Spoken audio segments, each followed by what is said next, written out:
Let's pick up where we left off. When we last left our little tablet 2 of the Lost Book of Enki by Zecharia Sitchin, Awalu had at last landed his ship upon the earth. What continues next is an account of the earth and the creation of some things in our solar system. So here we go. Now this is the account of the earth and its gold. It is an account of the beginning and how the celestial gods created were. In the beginning, when in the above, the gods in the heavens had not been called into being. And in the below key, the firm ground had not yet been named. Alone in the void there existed Apsu, their primordial begetter. In the heights of the above, the celestial gods had not yet been created. In the waters of the below, the celestial gods had not yet appeared. Above and below, the gods had not yet been formed. Destinies were not yet decreed. No reed had yet been formed, no marshland had appeared. Alone did Apsu reign in the void. Then by his winds the primordial waters were mingled. A divine and artful spell Apsu upon the waters cast. On the void's deep he poured a sound sleep.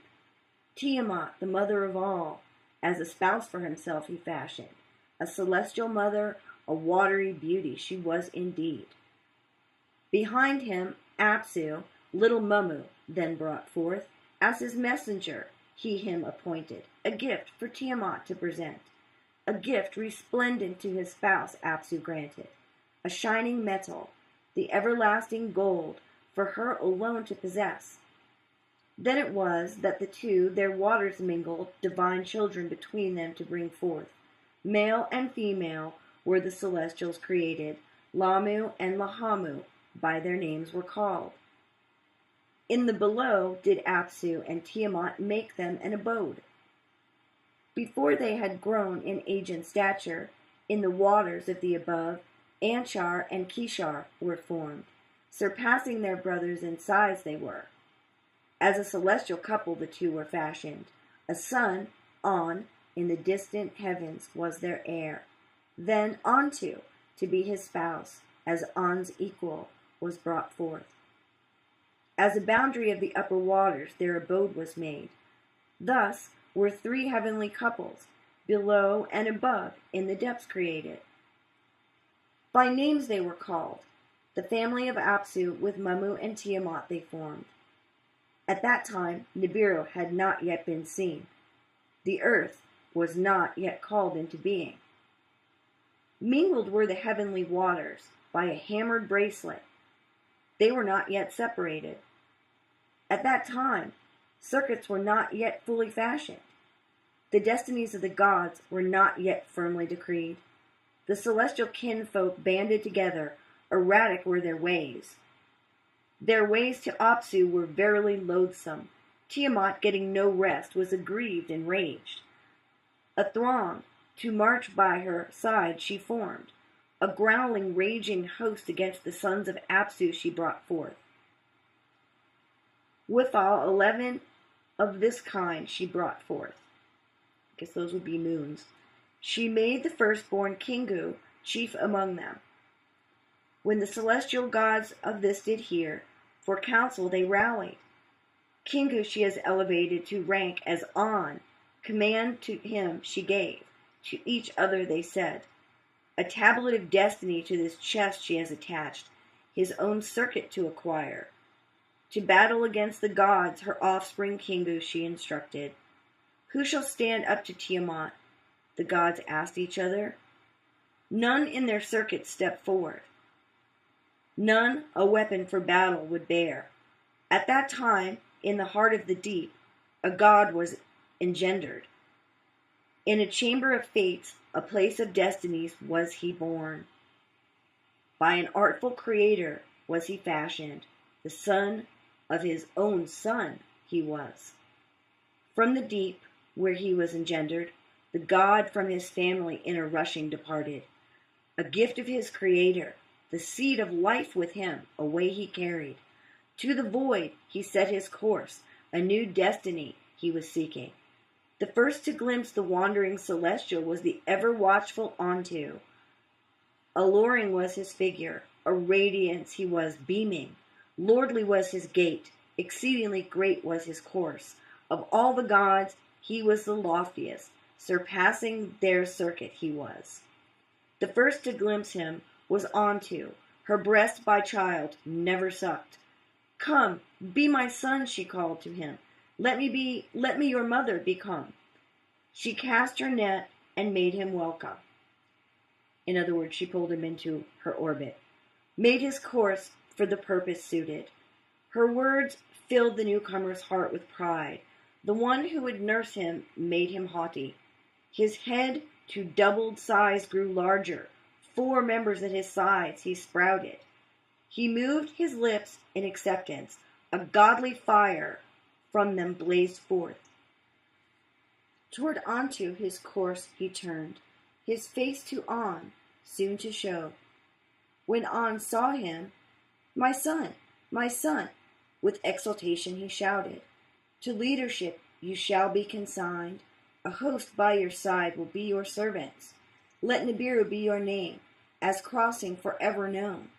He bowed to Nibiru, turning his face at Nibiru's passage.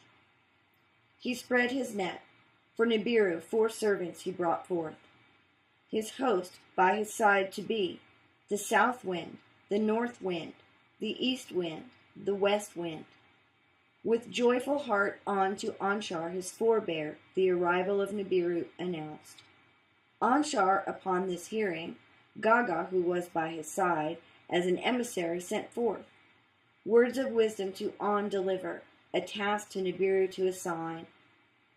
He charged Gaga to give voice to what was in his heart. To An thus say, Tiamat, she who bore us, now detests us. She has set up a warring host. She is furious with rage. Against the gods, her children, 11 warriors march by her side. Kingu among them she elevated. A destiny to his chest she attached without right.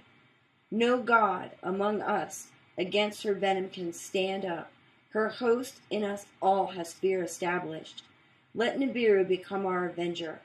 Let him vanquish Tiamat. Let him save our lives.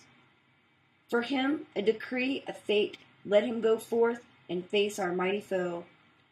To An Gaga departed. He bowed before him. The words of Anshar he repeated. And to Nibiru, his forebear's words repeated. Gaga's message to him he revealed. To the words Nibiru with wonder listened. Of the mother who would her children devour with fascination he heard. His heart, without saying, to set out against Tiamat him already prompted. He opened his mouth. To An and Gaga he thus said, If indeed I am to vanquish Tiamat, your lives to save, convene the gods to assembly, my destiny proclaim supreme. Let all the gods agree in council to make me the leader, bow to my command. When Lamu and Lahamu heard this, they cried out with anguish. Strange was the demand. Its meaning cannot be fathomed, they said. The gods who decree the fates with each other consulted. To make Nibiru their avenger, they all agreed. To him an exalted fate decreed. From this day on, unchallengeable shall be your commandments, to him they said. No one among us gods shall transgress your bounds. Go, Nibiru, be our avenger. They fashioned for him a princely circuit towards Tiamat to proceed. They gave Nibiru blessings. They gave Nibiru awesome weapons. Anshar, 3 more winds of Nibiru brought forth. The evil wind, the whirlwind, the matchless wind. Kishar with a blazing flame filled his body, a net to unfold Tiamat therewith. Thus ready for battle, Nibiru towards Tiamat directly set his course. So here comes Nibiru to kick Tiamat's butt. Now this is the account of the celestial battle, and how the earth had come to be, and of Nibiru's destiny. The Lord went forth, his fated course he followed. Toward the raging Tiamat he set his face, a spell with his lips he uttered. As a cloak for protection, he the pulsar and the emitter put on. With a fearsome radiance his head was crowned. On his right he posted the smiter. On his left, the repeller he placed. The seven winds, his host of helpers, like a storm he sent forth. Toward the raging Tiamat he was rushing, clamoring for battle. The gods thronged about him. Then from his path they departed. To scan Tiamat and her helpers alone he was advancing, the scheme of Kingu, her host commander, to conceive. When he saw valiant Kingu, blurred became his vision. As he gazed upon the monsters, his direction was distracted. His course became upset. His doings were confused. Tiamat's band tightly her encircled. With terror they trembled. Tiamat to her roots gave a shudder. A mighty roar she emitted. On Nibiru she cast a spell, engulfed him with her charms. The issue between them was joined. The battle was unavoided. Face to face they came, Tiamat and Nibiru. Against each other they were advancing. They for battle approached. They pressed on for single combat. The Lord spread his net. To encompass her he cast it. With fury Tiamat cried out. Like one possessed, she lost her senses. The evil wind, which had been behind him, Nibiru drove forward. In her face he let it loose. She opened her mouth, the evil wind to swallow, but could not close her lips. The evil wind charged her belly. Into her innards it made its way. Her innards were howling.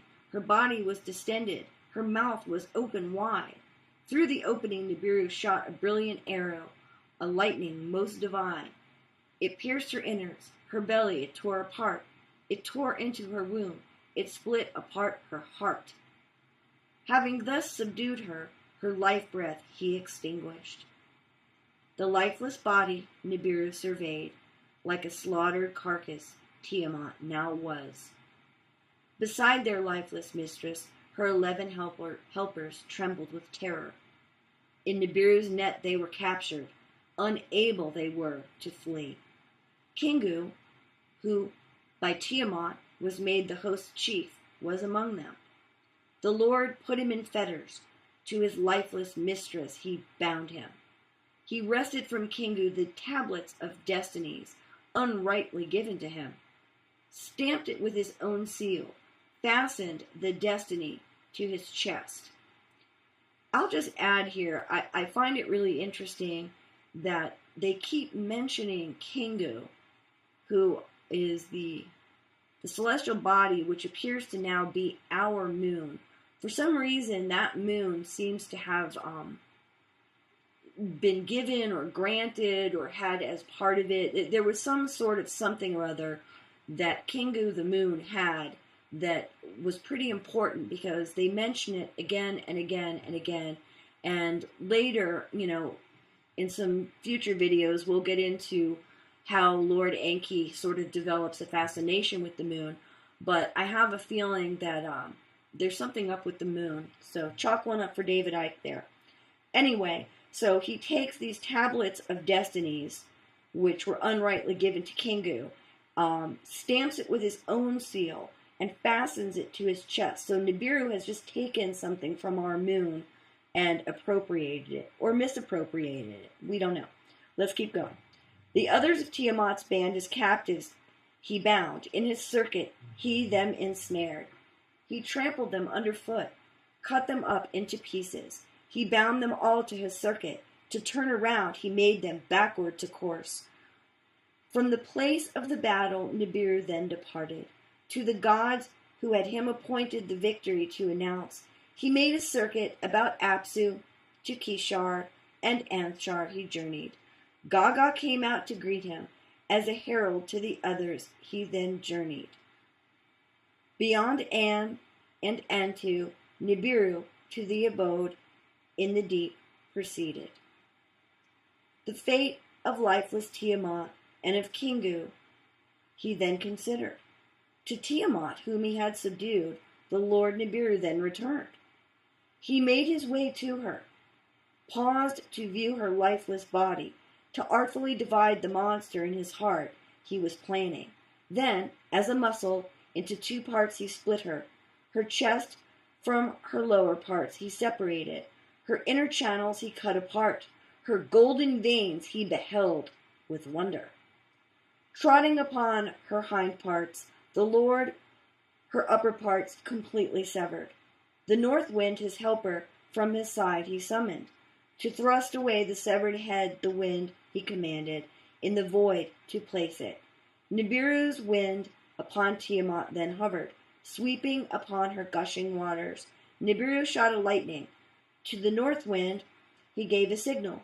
In a brilliance was Tiamat's upper part to a region unknown carried. With her the bound Kingu was also exiled, of the severed part a companion to be. The hind part's fate Nibiru then considered.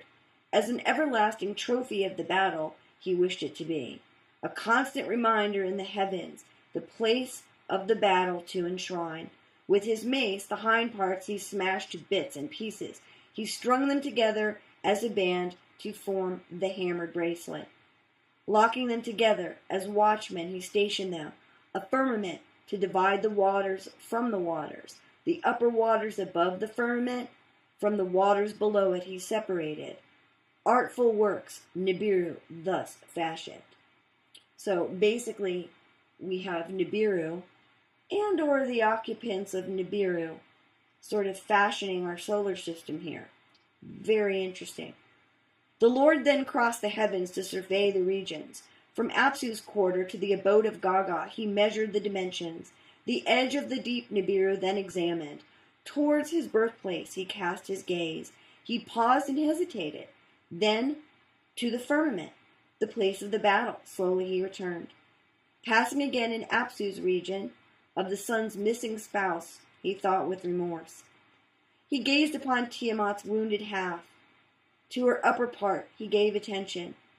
The waters of life, her bounty, from the wounds were still pouring. Her golden veins Apsu's rays were reflecting. The seed of life, his creator's legacy, Nibiru then remembered. When he trod on Tiamat, when he split her asunder, to her the seed he surely imparted. He addressed words to Apsu, to him thus saying, with your warming rays, to the wounds give healing. Let the broken part new life be given, in your family as a daughter to be. Let the waters to one place be gathered. Let firm land appear. By firm land let her be called He, henceforth her name to be. Apsu to the words of Nibiru gave heed. Let the earth join my family, Ki, firm land of the below. Let earth her name henceforth be. By her turning, let there day and night be. In the days my healing rays, to her I shall provide. Let Kingu be a creature of the night. To shine at night I shall appoint him. Earth's companion, the moon forever to be. Nibiru the words of Apsu with satisfaction heard. He crossed the heavens and surveyed the regions. To the gods who had him elevated he granted permanent stations. Their circuits he destined, that none shall transgress nor fall short of each other. He strengthened the heavenly locks. Gates on both sides he established. An outermost abode he chose for himself. Beyond Gaga were its dimensions. The great circuit to be his destiny he beseeched Apsu for him to decree. All the gods spoke up from their stations. Let Nibiru's sovereignty be surpassing. Most radiant of the gods he is. Let him truly the son of the sun, S-U-N, be. From his quarter, Apsu gave his blessing. Nibiru shall hold the crossing of heaven and earth. Crossing shall be his name. The gods shall cross over neither above nor below. He shall hold the central position. The shepherd of the gods he shall be. A shar shall be his circuit, that his destiny will forever be.